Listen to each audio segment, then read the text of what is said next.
Bonjour à tous, Mathias Bacchino chez Paradox ce matin. Je suis le directeur des marchés européens chez Trade Republic et on va essayer de vous aider à reprendre votre argent en main. Le sujet de l'argent, c'est un sujet qui me tient très à cœur. Mon père, il a été abandonné et donc il a grandi avec une forme de stress, par rapport à l'argent, qu'à tout moment on pouvait tout perdre et donc j'ai grandi au contact d'un papa stressé par rapport à l'argent, ce qui a eu avantage, inconvénient, entre autres l'avantage de me faire réaliser que l'argent c'est important et qu'il s'agissait de bien le gérer et donc je suis très content qu'on puisse ensemble creuser ce sujet-là parce que ça m'affecte parfois de voir comment des personnes te mettent dans des situations financières vraiment dures qu'elles auraient pu éviter si on leur avait un peu donné des fondamentaux sur l'argent. Donc voilà. Écoute, moi je suis vraiment content d'être là aussi parce que tes contenus sont, je crois, parce que j'ai le sentiment en tout cas en regardant ce que vous faites chez Paradox que vous essayez de rendre du pouvoir d'une manière ou d'une autre aux gens et c'est exactement ce que moi, si tu veux, à titre personnel, mon histoire me pousse à faire très fort en ce moment et que j'essaye de faire aussi avec Trade Republic, qui est un peu l'OS, tu vois, le operating system, avec lequel tu peux reprendre le pouvoir sur ton argent, justement. Mais à titre personnel, moi, c'est un truc dont j'ai aussi beaucoup souffert. Pas à cause de mon père, parce que lui, il a une relation hyper saine à l'argent. Ça n'a jamais été un problème pour lui. Mais du fait de ma mère, qui a eu beaucoup de difficultés en lien avec l'argent. Elle accepte, c'est même pour moi qui suis habitué à en parler, c'est jamais facile d'en parler. Mais parce qu'il y a toujours au fond de toi cette espèce de culpabilité malgré tout. Le système est très très fort pour ne pas te former, te faire faire de la merde et après te faire culpabiliser de l'avoir fait. C'est vraiment incroyable quoi d'un point de vue humain quand il réfléchit. Comme beaucoup, beaucoup de gens, si tu veux. Ma mère, elle gagnait correctement sa vie, mais elle ne suivait pas du tout. Elle a une sorte de phobie Donc elle administrative. regardait pas ses comptes, elle faisait pas attention à l'argent qu'elle gagnait. Elle savait pas vraiment combien elle gagnait. Elle n'ouvrait pas toujours son courrier, donc elle ne payait pas toujours ses factures. Donc elle a commencé à accumuler des dettes, Des pénalités de paiement par certainement. exemple. Donc des dettes, entre autres, vis-à-vis de l'URSSAF, tu vois, vis-à-vis d'organismes comme ça. Quand tu es médecin libéral, bah, tu as plein de charges à payer et si tu les payes pas, ça s'accumule assez vite, en fait. Et ensuite, il y a eu la spirale négative dans laquelle des centaines de milliers de Français sont aujourd'hui, hein, qui est celle des crédits à la consommation. Les crédits à la consommation, pour résoudre tes problèmes à court terme, ça te crée des gros problèmes à moyen terme, en fait. Non mais c'est la pure arnaque moi C'est il y a des cas où c'est utile, c'est une oui. solution d'urgence, si tu veux. Quand tu as une urgence personnelle et que tu as pas l'argent pour la gérer, parce que tu as pas épargné avant ou que tu as pas pu tout simplement, ou que c'est une situation qui te tombe dessus, ça peut être utile. Mais c'est une situation d'urgence. Le crédit à la consommation aujourd'hui, il faut imaginer que c'est à peu près 20 milliards d'euros. C'est beaucoup d'argent, 20 milliards d'euros, d'intérêts, donc de coûts, de frais, si tu veux, payés par les Français chaque année. 20 milliards d'euros. Donc au moment où on se demande comment soutenir le pouvoir d'achat des gens, comment optimiser la situation des Français, ben déjà ça, il y a 20 milliards d'euros qu'on peut aller chercher assez facilement. Dans les années 2010, les taux d'intérêt étaient très très faibles et donc il était possible d'emprunter de l'argent à 1%. Et en bourse, par exemple, ces dernières années, on pouvait faire, depuis 10 ans, c'est à peu près entre 8 et 10% par an de performance. Donc pendant quelques années, c'était possible de faire ça. Et effectivement, quand on avait de l'épargne placée et qui rapportait plus que 1 ou 2%, ça pouvait faire du sens d'emprunter parce qu'on empruntait moins On est cher. d'accord. Là, depuis 3 ans, ça a complètement changé. Et surtout, sur les crédits à la consommation, les taux sont beaucoup trop élevés. C'est sur les crédits immobiliers que tu peux essayer de te constituer une valeur grâce au crédit. Et sur le crédit à la consommation, entre 6 et 12% de taux, Non, non mais c'est horrible. c'est affreux. Il faut imaginer ce que c'est parce que tout le monde pense que, et c'est ce que ma mère pensait, j'en ai parlé avec elle, hein, moi. Ma mère, elle pensait que quand elle faisait un crédit et qu'on lui disait tu as un taux de 10%, Ouais, ça bah, paraît pas beaucoup. c'est surtout qu'elle pensait que si elle empruntait par exemple 10 000 euros, elle allait payer 1 000 euros d'intérêt. C'est-à-dire 10% de la somme qu'elle empruntait. Sauf que non, c'est 10% par an Qui compound, enfin qui je sais pas comment dire en français, qui se composent. Et en fait, ce mécanisme de composition, c'est-à-dire comment l'argent, année après année, peut soit faire des petits qui font eux-mêmes des petits, qui font eux-mêmes des petits, soit des frais qui font eux-mêmes des frais, qui font eux-mêmes des frais. C'est un mécanisme mathématique hyper simple à comprendre, mais que personne n'a jamais expliqué aux Français. Il y a personne, il y a aucune entité qui a massivement déployé des concepts de base dans la société. Des concepts que tout le monde peut comprendre. Et donc, les gens se font une montagne de se dire, il faut que je reçoive une éducation financière complète pour être capable de gérer mon argent.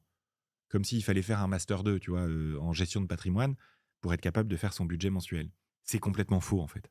C'est complètement faux. C'est-à-dire qu'en 1 heure, tu peux largement apprendre des concepts de base qui vont être utiles toute ta vie.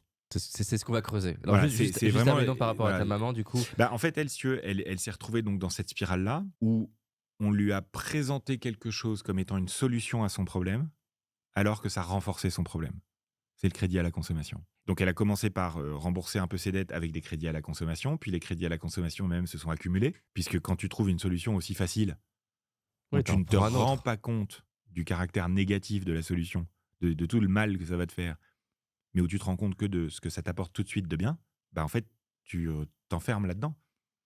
Et donc, au bout d'un moment, elle s'est retrouvée dans une situation où, malgré le fait qu'elle avait un bon salaire, parce que c'est un médecin généraliste, ma mère, qui est très appréciée de ses patients, elle a un contact humain très, très particulier. Et donc, elle avait beaucoup de patients, elle gagnait bien sa vie.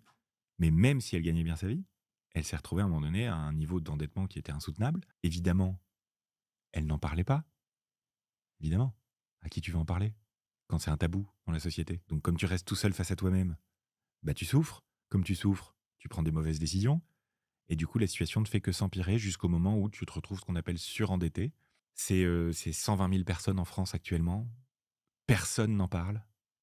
C'est des situations qui génèrent des souffrances humaines énormes et où les gens sont pas du tout accompagnés humainement dedans.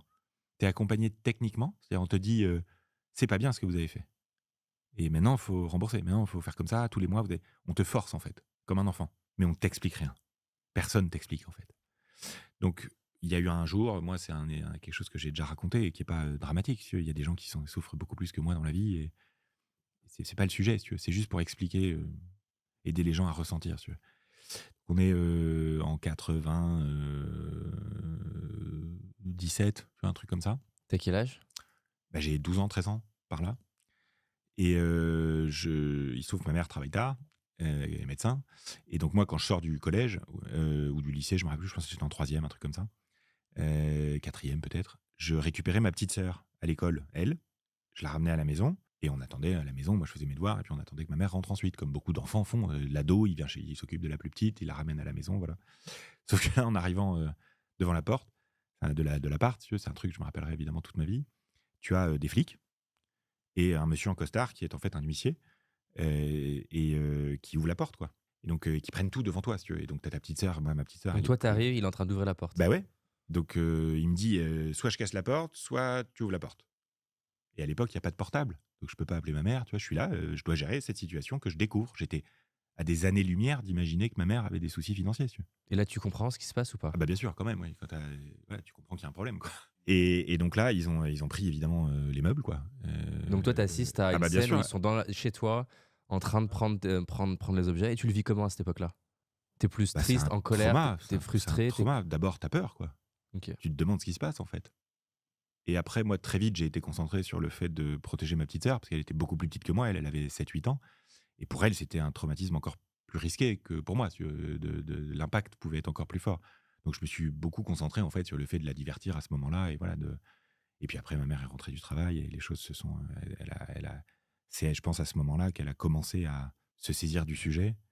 Et ensuite, elle a mis 15 ans. Mais typiquement, ils euh, prennent quoi?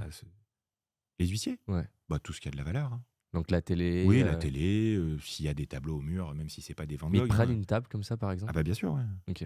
Et donc tu te retrouves avec un appartement qui est très vide, enfin une maison qui est Oui, très vide. je pense qu'il y a des règles, donc ils n'ont pas le droit de prendre, tu vois, je sais pas moi, Des couverts. le frigo, les couverts, tu vois, je pense qu'il y a des trucs de base qui doivent rester quand même. J'imagine qu'il y a des règles, mais c'est pas un sujet que j'ai creusé, si tu veux. Ouais. Quand tu l'as vécu, c'est pas un truc que tu... Et toi, à ce moment-là, tu te rappelles te faire une promesse du type Ah, moi, ça n'arrivera jamais? Ah ouais, ouais. Ah bah bien sûr. C'est là, moi, c'est marrant, donc ma réaction naturelle à ça, j'étais ado, ça a été de décider de devenir banquier. Je veux comprendre l'argent, quoi. C'était plus que ça, je me disais, mais si t'es banquier, tu peux pas te retrouver dans la merde. Ouais, t'es au cœur du. Et en fait, c'est pas vrai. En fait, c'est pas vrai parce que c'est pas le fait d'être banquier qui fait que tu gères mieux tes émotions. Et comme l'enjeu majeur pour commencer à gérer son argent, c'est pas la technique, c'est pas l'éducation financière, c'est pas d'apprendre des choses, parce qu'en fait, c'est simple, c'est d'apprendre à vivre avec.